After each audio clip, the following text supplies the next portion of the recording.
California is home to nearly 40 million people and grows half the country's fruits, nuts, and vegetables. But the water that supports all that does not come easily.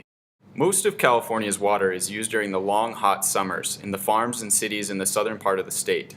But California's precipitation falls mostly during the winter as snow high in the mountains. When that snow melts, it fills rivers and reservoirs and replenishes groundwater. This provides needed water for humans and the environment during the dry season. To ensure a reliable water supply, California has built some of the most complex water infrastructure and governance networks in the world. Dams, aqueducts, and hundreds of government agencies work to get water where and when it's needed.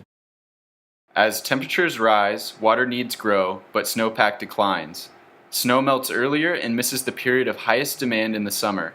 Also, models suggest that more extreme floods and droughts may occur. To meet these challenges, we need new cross-disciplinary research, and we need effective communication between scientists and decision makers. We are the Climate Change, Water, and Society IGERT, and to address these issues, we organized a workshop to identify gaps in current understanding and to gain insight into how to better manage California's water in a changing climate. The workshop brought together scientists and decision makers to encourage interaction between these two groups.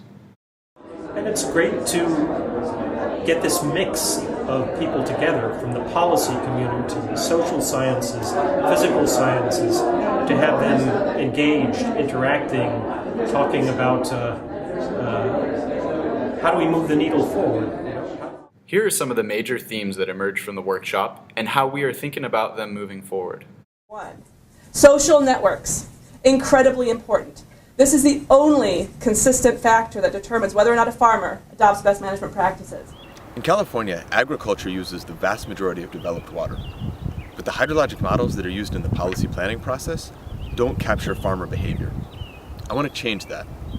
And it's clear from the workshop that to capture farmer behavior in a realistic way, I need to understand their social networks. Agricultural and natural ecosystems are important to us, and they're important to Earth's climate.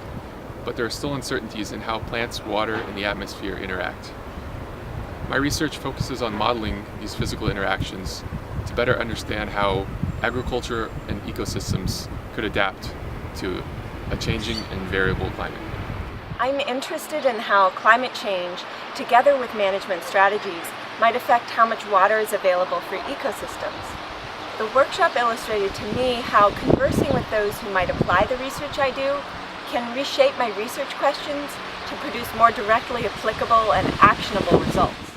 By building relationships and facilitating communication among scientists and decision makers, we are helping to build a more resilient water future for California.